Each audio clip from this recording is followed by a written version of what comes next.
किशनलाल उन सब गांव वालों की मार को बर्दाश्त नहीं कर पाया और उसने दम तोड़ दिया। मालती और शांतनु फूट फूट कर रोने लगे। अरे शांतनु, शांतनु, आंखें खोलो, आंखें खोलो शांतनु। आसमान पर काले बादल छाए थे। कड़ी धूप में किशनलाल अपने 10 वर्षीय बेटे शांतनु के साथ ठाकुर रघुवीर सिंह के खेत में हल चला रहा था। तभी अचानक शांतनु धूप की वजह से बेहोश होकर गिर पड़ा। अरे शांतनु, शांतनु, आंखें खोलो, आंखें खोलो शांतनु, क्या हुआ? तभी वहां पर ठाकुर रघुवीर सिंह आ पहुंचा।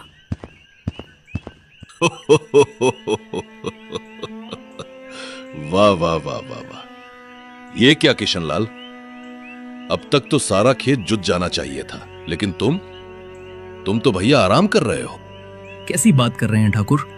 आपको दिखाई नहीं दे रहा है कि मेरा बेटा बेहोश हो गया है? बेहोश नहीं, बल्कि आराम से सो रहा है। ठाकुर, इस कड़ी धूप में कुछ क्षण भी खड़ा होना मुश्किल है, और आप मेरे बेटे के ऊपर आरोप लगा रहे हैं कि वो बेहोश नहीं बल्कि सो रहा है। अरे वो बेहोश है ठाकुर, बेहोश है। आपको समझ में नहीं आता क्या? इतना बोलकर किशनलाल फिर से अपने बेटे शांतनु को उठाने का प्रयास करने लगा। बेटा शांतनु, आंखें खोलो शांतनु, अरे आंखें खोल शांतनु, मेरे बेटे शांतनु। शांतनु ने अपनी आंखें खोल दी। बाबा, मुझे बहुत तेज से प्यास लगी है बाबा। हाँ बेटे, हाँ, मैं अभी तेरे लिए पानी लेकर आता हूँ। किशनलाल ने इतना कहा ही था कि तभी ठाकुर रघुवीर सिंह ने एक जोरदार लात किशनलाल के मुंह पर मार दी। अरे रुक जा, पानी लेकर आता हूं। काम के ना काज के, दुश्मन अनाज के। अरे तू पानी लेकर आएगा तो ये हल तेरा बाप चलाएगा क्या? बड़ा आया।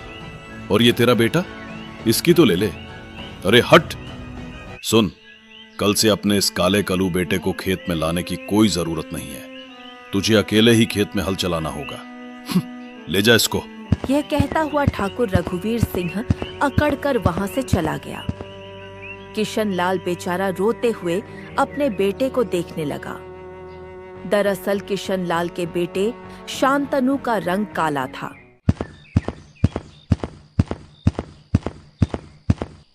किशनलाल शाम को अपने बेटे के साथ अपने घर पहुंच गया।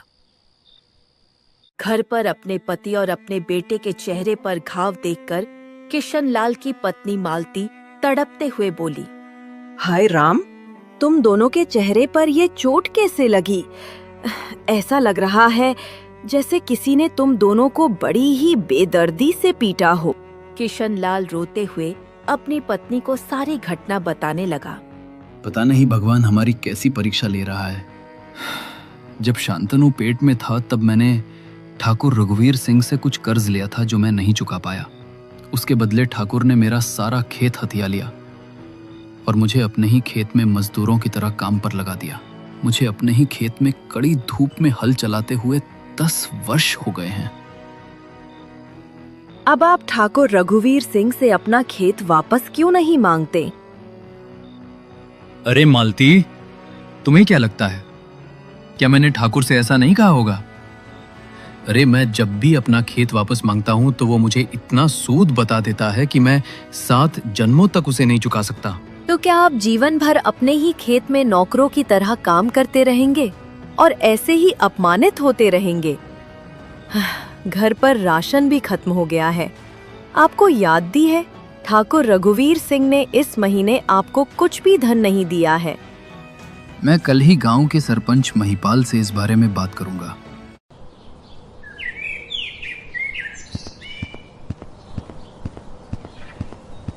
अगले दिन किशनलाल सरपंच महिपाल के पास जाकर सारी घटना बताते हुए बोला, अब देखो किशनलाल, मैं ठाकुर रघुवीर सिंह के खिलाफ कोई भी कड़ा कदम नहीं उठा सकता, क्योंकि ठाकुर का महाराज के साथ बहुत अच्छे संबंध है। लेकिन फिर भी मैं ठाकुर से एक बार बात करके देखूंगा। मैं कुछ दिनों के लिए दूसरे राज्य जा रहा हूं। वहां से लौटकर मैं इस बारे में उससे बात करूंगा। ठीक है, परेशान मत हो। सरपंच महिपाल की बात सुनकर किशनलाल अपने घर पर चला गया।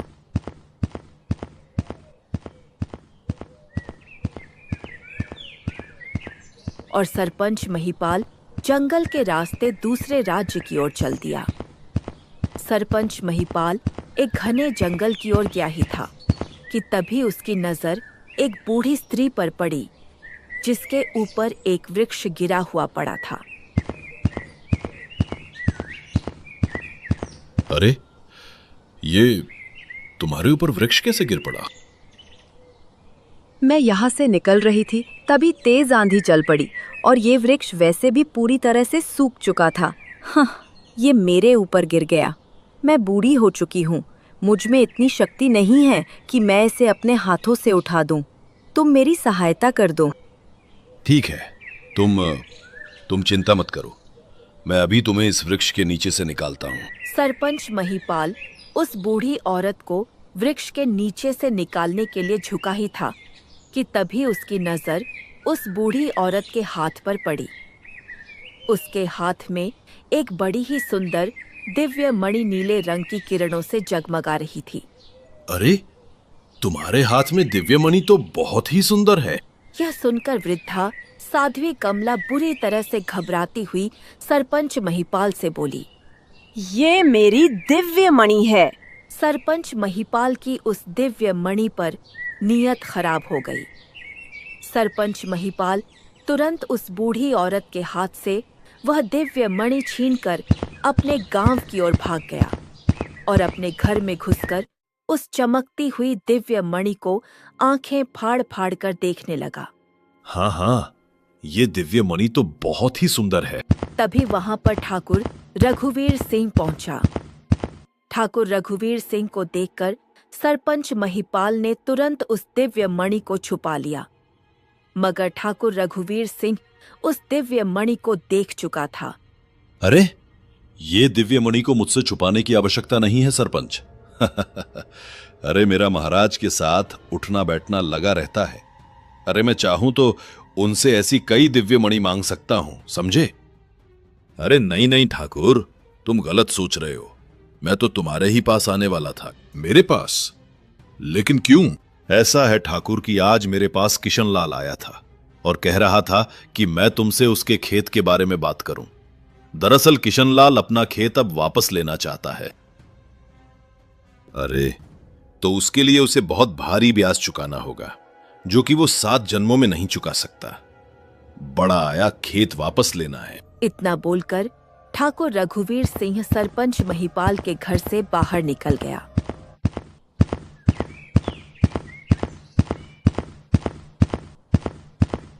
कुछ दूर जाकर ठाकुर रघुवीर सिंह अपने आप से बोला, उस दिव्य मणि ने तो मेरी नीयत खराब कर दी है।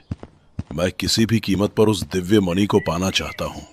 हाँ, एक काम करता हूं, मैं वो दिव्य मणि चुरा लेता हूं और आरोप किशनलाल के ऊपर लगा दूंगा। इससे एक तीर से 2 निशाने हो जाएंगे। सरपंच की दिव्य मणि भी मेरे पास आ जाएगी और गांव वाले किशनलाल को और उसके परिवार को धक्के देकर गांव से बाहर निकाल देंगे और फिर किशनलाल की जमीन पर भी हाँ, मेरा पूरी तरह से कब्जा हो जाएगा। अगले दिन ठाकुर रघुवीर सिंह ने बड़ी ही चालाकी से सरपंच महिपाल के घर से दिव्य मणि चुरा लिया। सरपंच महिपाल ने जब अपने घर पर दिव्य मणि को गायब पाया तो वह क्रोधित होता हुआ अपने आप से बोला, अरे, ये क्या हो गया? मुझे तो ठाकुर रघुवीर सिंह की आंखों को देखकर ही लग रहा था कि उसकी मेरी दिव्य मणि पर नीयत खराब हो गई है। ये ठाकुर रघुवीर सिंह। इतना बोलकर सरपंच महिपाल गुस्से से भनभनाता हुआ ठाकुर रघुवीर सिंह के घर पर जाकर उससे बोला, ठाकुर रघुवीर सिंह, ठाकुर रघुवीर सिंह, मुझे तुमसे ऐसी उम्मीद नहीं थी। क्या हो गया सरपंच? इस तरह से मुझसे गुस्से में क्यों बात कर रहे हो? अरे, तुम ही जानते थे कि मेरे पास वो दिव्य मणि है। आज सुबह ही मेरे घर से दिव्य मणि किसी ने चोरी कर लिया और मुझे शक है कि वो दिव्य मणि तुमने चुराई है। वाह वाह वाह वाह वाह वाह, मैंने चुराई है? अरे तुम्हारा दिमाग तो ठीक है सरपंच। तुमसे मैंने तुम्हारे घर में ही कहा था, अगर मैं चाहूं तो न जाने कितनी दिव्य मणि महाराज से मांग सकता हूं। देखो सरपंच, मेरी बात का भरोसा करो। जब मैं तुम्हारे घर से निकला था तब मैंने किशन लाल को तुम्हारे घर के पास देखा था और मुझे शक है कि किशन लाल ने ही उस दिव्य मणि को चुराया है, क्योंकि वैसे भी सारे गांव में सबसे ज्यादा गरीब किशन लाल ही है। हाँ, अच्छा, किशन लाल। हाँ, शायद तुम सही कह रहे हो ठाकुर। किशन लाल ने जरूर मेरी बातें सुनी होंगी। हाँ, तुम्हें किशन लाल को नहीं छोड़ना चाहिए। अरे उसे सबक सिखाना होगा। नालायक कहीं का, ऐसी हरकत करता है। अरे गांव में ये बर्दाश्त नहीं होगा सरपंच। सरपंच महिपाल ठाकुर रघुवीर सिंह और कुछ गांव वालों को लेकर किशन लाल के घर में घुस गया। इतने सारे गांव वालों को एकत्रित होते देखकर किशन लाल डरता हुआ सरपंच महिपाल से बोला, क्या हुआ सरपंच जी? आप और ठाकुर इतने गुस्से में क्यों हैं? और ये गांव वाले मेरे घर पर क्यों आए हैं?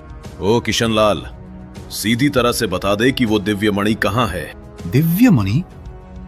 कौन सी दिव्य मणि? अरे वही दिव्य मणि जो नीली रंग की किरणों से चमकती है। अरे बता कहाँ है वो? अरे सरपंच जी, मुझे किसी दिव्य मणि के बारे में नहीं पता।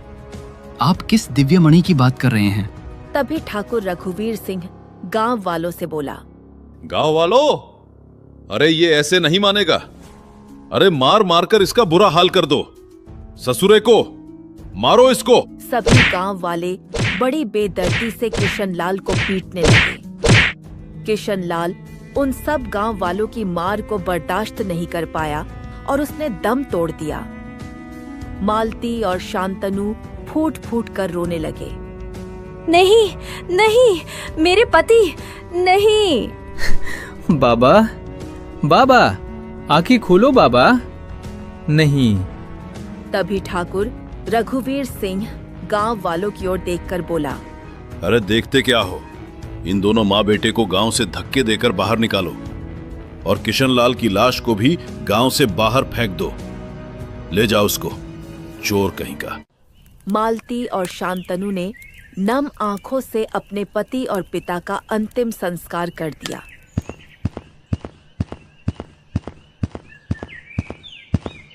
और दोनों चुपचाप जंगल की ओर चले गए। काफी दूर चलने के बाद उन्हें एक गुफा नजर आई। बेटा, तुम्हारे पिता तुम्हारी आंखों के सामने मारे गए और हमारा घर, हमारा गांव भी हमसे छिन गया। हमें अब इंसानी बस्ती में नहीं रहना। हम अपना जीवन आज से जंगल में ही व्यतीत करेंगे।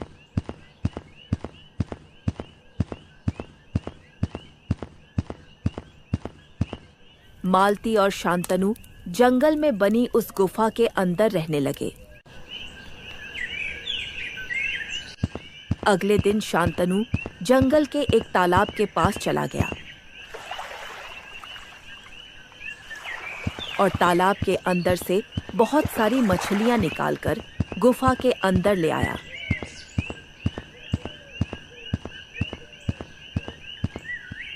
उस दिन के बाद से वह दोनों माँ बेटे मछलियां और जंगल में फल खाकर ही अपना गुजारा करने लगे। समय ऐसे ही बीतने लगा और ऐसे ही 10 वर्ष बीत गए। शांतनु अब जवान हो चुका था। एक दिन शांतनु जंगल में लकड़ी काटने के लिए गया ही था कि तभी उसके कानों से किसी बूढ़ी औरत की कराहट भरा स्वर टकराया। शांतनु इधर उधर देखने लगा। तभी उसकी नजर एक टूटे हुए पेड़ पर पड़ी जिसके नीचे एक बूढ़ी औरत लेटी हुई थी। शांतनु तुरंत उस बूढ़ी औरत के पास चला गया और उसने उस सूखे हुए वृक्ष को उस बूढ़ी औरत के ऊपर से हटा दिया। वह बूढ़ी औरत तुरंत उठकर खड़ी हो गई। वर्षों से यह वृक्ष मेरे ऊपर था और सैकड़ों लोग इधर से गुजरे, मगर किसी ने भी मेरी सहायता नहीं की, बल्कि उल्टा मुझे नुकसान पहुंचा कर चले गए। नुकसान पहुंचाने से आपका क्या मतलब है? और वर्षों से आप एक पेड़ के नीचे कैसे तब रह सकती हैं? मैं एक मायावी औरत हूँ। अभी तुम्हारे लिए केवल इतना ही जानना आवश्यक है। वर्षों पहले एक आदमी यहाँ से गुजरा और मुझसे मेरी दिव्य मणि छीन कर ले गया। उस दिव्य मणि का मिलना मेरे लिए बहुत जरूरी है। यह सुनकर शांतनु के दिमाग में वर्षों पुरानी घटना दौड़ गई। उसका मन वैसे भी बदले की आग से दहक रहा था। शांतनु उस बूढ़ी औरत की ओर देखकर बोला, हाँ, कहीं वो दिव्य मणि नीले रंग की किरणों से तो नहीं चमकती थी? यह सुनकर वृद्धा साध्वी कमला बुरी तरह से चौंक पड़ी। हाँ, तुमने सही कहा। शांतनु उस बूढ़ी औरत को सारी घटना बताते हुए बोला, लगता है मेरे गांव का सरपंच महिपाल ही वो दिव्य मणि तुमसे चुराकर भागा था और उस दिव्य मणि की वजह से मेरे पिता को अपनी जान गंवानी पड़ी। अब समझ आया। वृद्धा साध्वी कमला शांतनु को बहुत गौर से देखती हुई बोली, तुम्हारी आंखों में बदले की आग दिख रही है। क्या तुम अपने पिता की हत्या का और ठाकुर रघुवीर सिंह के अत्याचारों का बदला लेना चाहते हो? हाँ, बिल्कुल लेना चाहता हूँ और अपनी माँ को सम्मान सहित अपने गांव ले जाना चाहता हूँ। बहुत अपमान हुआ है वहाँ हमारा। वृद्धा साध्वी कमला ने अचानक अपनी आंखें बंद कर ली। कुछ देर बाद आंखें खोलते हुए शांतनु से बोली, मेरे पास कुछ मायावी शक्तियाँ ही बची हैं, जिनके द्वारा मैंने देख लिया कि वह दिव्य मणि सरपंच महिपाल से ठाकुर रघुवीर सिंह ने चुराई थी और ठाकुर रघुवीर सिंह ने तुम्हारे पिता पर आरोप लगा दिया क्योंकि वह तुम्हारे खेत को पूरी तरह से हड़पना चाहता था। मैं तुम्हें एक दूसरी नकली दिव्य मणि दूंगी। तुम्हें उस ठाकुर रघुवीर सिंह के पास एक व्यापारी बनकर जाना होगा और उससे कहना होगा कि तुम्हारे पास जो दिव्य मणि है वह मायावी दिव्य मणि है। अगर तुम्हारी दिव्य मणि से कोई भी वस्तु स्पर्श कराई जाए तो वह भी दिव्य मणि में परिवर्तित हो जाएगी और ऐसा होगा भी, लेकिन वह केवल आंखों का भ्रम होगा। लेकिन अगर मैं गांव में व्यापारी बनकर जाऊंगा तो गांव वाले मुझे पहचान लेगा। मैं तुम्हें अपनी जादू की शक्ति से सुंदर युवक में परिवर्तित कर दूंगी और तुम सदैव सुंदर ही रहोगे। इतना बोलकर उस वृद्धा साध्वी कमला की आंखों से किरणें निकलने लगी और शांतनु उस सुंदर युवक में परिवर्तित हो गया। तभी शांतनु के हाथ में रंग बिरंगी किरणों से चमकती हुई एक दिव्य मणि आ गई। उस ठाकुर रघुवीर सिंह के पास व्यापारी बनकर जाओ और इस दिव्य मणि का लालच देकर उससे वह दिव्य मणि और उसकी सारी संपत्ति छीन लो और उस दिव्य मणि को लाकर मुझे दे दो। उस दिव्य मणि का मिलना मेरे लिए बहुत ही आवश्यक है। आखिर आपके लिए उस दिव्य मणि का मिलना इतना आवश्यक क्यों है? समय आने पर मैं तुम्हें सब बता दूंगी।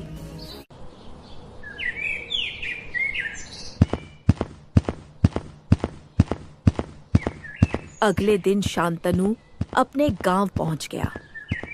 गांव वाले सभी शांतनु को घूर घूर कर देखने लगे क्योंकि शांतनु बहुत ही महंगे वस्त्र पहने हुए था और वह बहुत ही सुंदर हो चुका था। शांतनु ठाकुर रघुवीर सिंह की हवेली के अंदर चला गया। कौन हो तुम?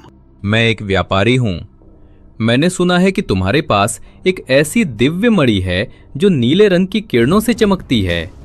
यह सुनकर ठाकुर रघुवीर सिंह पूरी तरह से चौंक पड़ा। क्या बकवास कर रहे हो तुम? इस तरह की दिव्य मणि 10 वर्ष पहले हमारे गांव के सरपंच के पास थी, जिसे किशन लाल ने चोरी कर लिया था और बताने से पहले ही मर गया कि कहां है वो दिव्य मणि। ये झूठ है ठाकुर, मैं इस बात को बहुत अच्छे से जानता हूँ। देखो, किसने क्या किया मुझे इससे मतलब नहीं है। मैं सीधी बात कहता हूं। मैं व्यापारी हूं और तुमसे एक सौदा करने आया हूं। जैसे तुम्हारे पास नीले रंग की किरणों से चमकने वाली एक दिव्य मणि है, वैसे ही मेरे पास भी एक अद्भुत दिव्य मणि है। इतना बोलकर शांतनु ने उस दिव्य मणि को अपनी जेब से निकाल लिया और ठाकुर रघुवीर सिंह के घर पर रखे हुए एक बर्तन से स्पर्श कर दिया। स्पर्श करते ही वह बर्तन भी दिव्य मणि के बर्तन में परिवर्तित हो गया। यह देखकर ठाकुर रघुवीर सिंह की आंखें जगमगा उठीं।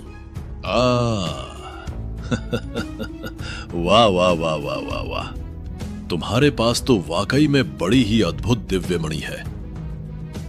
हाँ ठीक है, बताओ तुम सौदा क्या करना चाहते हो? देखो ठाकुर, सौदा बहुत ही आसान है। मैं तुम्हें ये दिव्य मणि देने के लिए तैयार हूँ। बदले में तुम्हें अपनी नीले रंग की किरणों से चमकने वाली दिव्य मणि मुझे देनी होगी, और साथ ही साथ अपनी हवेली और तुम्हारे पास जितने भी खेत हैं मेरे नाम करने होंगे। बोलो, सौदा मंजूर है या नहीं? मंजूर क्यों नहीं होगा? अरे कोई मूर्ख ही होगा जो इतने अच्छे सौदे को मंजूर नहीं करेगा। अच्छा, लेकिन एक बात का ध्यान रखना, इस बात का जिक्र गांव में किसी से नहीं करना, ठीक है? ध्यान से। हाँ, ये सिर्फ हमारे और आपके बीच की बात है। इतना बोलकर ठाकुर रघुवीर सिंह ने नीले रंग की किरणों से चमकने वाली दिव्य मणि शांतनु को पकड़ा दी और अपने सारे खेत और अपनी हवेली शांतनु के नाम कर दी। शांतनु ने नकली दिव्य मणि ठाकुर रघुवीर सिंह को दे दी। जैसे ही ठाकुर रघुवीर सिंह के हाथ में वह नकली दिव्य मणि आई, वह रंग बिरंगी चमक के बाद गायब हो गई। यह देखकर ठाकुर रघुवीर सिंह बुरी तरह से क्रोधित हुआ और शांतनु से बोला, तुमने मेरे साथ धोखा किया है। अरे कहाँ गई वो दिव्य मणि? मुझे मेरी दिव्य मणि वापस करो और मेरी सारी संपत्ति भी वापस करो, धोखेबाज कहीं के। अरे मैं चीख चीख कर सारे गांव वालों को तुम्हारी बेईमानी के बारे में बता दूंगा। बेईमान, धोखेबाज, सीधी तरह से यहाँ से निकल जाओ, नहीं तो धक्के देकर तुम्हें बाहर निकाल दूंगा। जिस हवेली में तुम खड़े हो वो हवेली तुम्हारी नहीं बल्कि अब मेरी है। शांतनु ने ठाकुर रघुवीर सिंह को धक्के देकर बाहर निकाल दिया। ठाकुर रघुवीर सिंह ने चीखते हुए सारे गांव वालों को इकट्ठा कर लिया। उन गांव वालों में सरपंच महिपाल भी था। ठाकुर रघुवीर सिंह सारे गांव के सामने सारी घटना बताने लगा। तभी शांतनु गांव वालों से बोला, गांव वालों, ठाकुर रघुवीर सिंह ने मेरे ऊपर आरोप लगाया है कि मैंने इसके साथ धोखा किया है। मैंने इसकी नीली रंग की किरणों से चमकने वाली दिव्य मणि हड़प ली है, जबकि 10 वर्ष पहले आप ही लोगों ने किशन लाल नाम के एक व्यक्ति को उस दिव्य मणि के चुराने के आरोप में मार मारकर उसकी जान ले ली थी, और उसमें ठाकुर रघुवीर सिंह भी शामिल था। अगर वो दिव्य मणि किशन लाल के पास थी तो फिर वो दिव्य मणि ठाकुर रघुवीर सिंह के पास कैसे आई? इसका मतलब साफ है कि ठाकुर रघुवीर सिंह उस समय झूठ बोल रहा था। सरपंच महिपाल के घर से दिव्य मणि किशन लाल ने नहीं, ठाकुर रघुवीर सिंह ने चुराई थी, और ये रहा वो चोर। यह सुनकर ठाकुर रघुवीर सिंह बुरी तरह से चौंक पड़ा और सरपंच महिपाल ठाकुर रघुवीर सिंह की ओर देखकर बोला, इसका मतलब दिव्य मणि तुमने चुराई थी ठाकुर, और हमने तुम्हारे बहकावे में आकर उस बेचारे किशन लाल को पीट पीट कर मार दिया और उसके परिवार को उसके ही गांव से धक्के देकर बाहर निकाल दिया। जी हाँ सरपंच, तुमने बिल्कुल सही कहा। ऐसा ही हुआ था, और अब देखते क्या हो, मारो इस ठाकुर रघुवीर सिंह को ताकि ये फिर से किसी के साथ ऐसा धोखा न कर पाए। अरे मारो उसको। सारे गांव वाले ठाकुर रघुवीर सिंह को पूरी तरह से पीटने लगे। ठाकुर रघुवीर सिंह भी गांव वालों की मार बर्दाश्त नहीं कर पाया और तड़प तड़प कर मर गया। सरपंच महिपाल शांतनु से बोला, आखिर तुम हो कौन? तुम्हें हमारे गांव के बारे में इतना सब कुछ कैसे पता? सरपंच जी, मैं उसी किशन लाल का बेटा हूँ जिसे आप लोगों ने धक्के देकर बाहर निकाल दिया था इस गांव से। यह सुनकर सारे गांव वाले आश्चर्य में पड़ गए। लेकिन किशन लाल का बेटा तो काला था। शांतनु सरपंच महिपाल को सारी घटना बताने लगा। शांतनु की बात सुनकर सरपंच महिपाल को आत्मग्लानि महसूस होने लगी और वह शांतनु की ओर देखकर बोला, हाँ, ये सब कुछ मेरी वजह से हुआ। न मैं वो दिव्य मणि उस बुढ़िया औरत से छीन कर लाता, और ना ही तुम्हारे पिता के साथ ऐसा होता। शांतनु अपनी मां को सम्मान सहित अपने गांव में ले आया। कुछ दिन बाद शांतनु उस वृद्धा साध्वी कमला के पास चला गया, जो अभी भी वहीं खड़ी हुई थी। शांतनु दिव्य मणि पकड़ाते हुए उस बूढ़ी औरत की ओर देखकर बोला, अब बताओ, कौन हो तुम और तुम्हारा क्या रहस्य है? चलो मेरे साथ।